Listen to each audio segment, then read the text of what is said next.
2008 മാക്ട സംഘടന തകർത്ത ശേഷം കഴിഞ്ഞ കുറെ വർഷങ്ങളായി ബി ഉണ്ണികൃഷ്ണന്റെ നേതൃത്വത്തിലുള്ള സംഘം തനിക്ക് തൊഴിൽ വിലക്ക് ഏർപ്പെടുത്താനും സിനിമ ചെയ്യാതിരിക്കാനും നീക്കങ്ങൾ നടത്തി. സിനിമാ സംഘടനകളിൽ നിന്നും സർക്കാരിൽ നിന്നും നീതി ലഭിക്കാത്തതിനാലാണ് കോടതിയെ സമീപിച്ചത്. ഹേമ കമ്മിറ്റി നിർദ്ദേശം നടപ്പിലാക്കാൻ സർക്കാർ ബാധ്യസ്ഥരാണ്. സിനിമാ നയരൂപീകരണ സമിതിയിൽ ആക്ഷേപങ്ങൾ നേരിടുന്നവരെ ഒഴിവാക്കണമെന്നും വിനയൻ പറഞ്ഞു. കഴിഞ്ഞ 2008 ഈ മാക്ട ഫെഡറേഷൻ എന്നുള്ള സംഘടന തകർത്തതിന് ശേഷം ഏതാണ്ട് 12 വർഷത്തോളം ഈ ഫെഫ്ക രൂപീകരിച്ച് അതിന്റെ സെക്രട്ടറി ആയിട്ടിരുന്ന ഉണ്ണികൃഷ്ണന്റെ നേതൃത്വത്തിൽ എന്നെ തൊഴിൽ വിലക്കാനായിട്ടും എനിക്ക് സിനിമ ചെയ്യാതിരിക്കാനായിട്ടുള്ള നീക്കങ്ങൾ നടന്നിരുന്നു. സർക്കാരിൽ നിന്നും നീതി ലഭിക്കാതിരുന്ന സമയത്താണ് ഞാൻ കോടതിയെ സമീപിച്ചത്.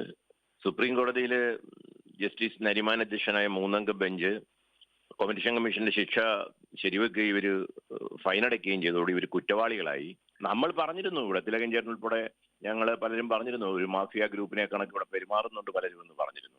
പക്ഷെ ഇപ്പൊ ഇത് നിയമം അവര് ഇന്ത്യയിലേക്കും വലിയ കോടതി അക്സെപ്റ്റ് ചെയ്തിരിക്കുകയായിരുന്നു ഇദ്ദേഹം ഒരു കുറ്റവാളിയാണെന്നുള്ള. അങ്ങനെ ഒരാളെ ആ സമിതിയിൽ വെക്കല്ലെന്നാണ് ഞാൻ പറഞ്ഞത്.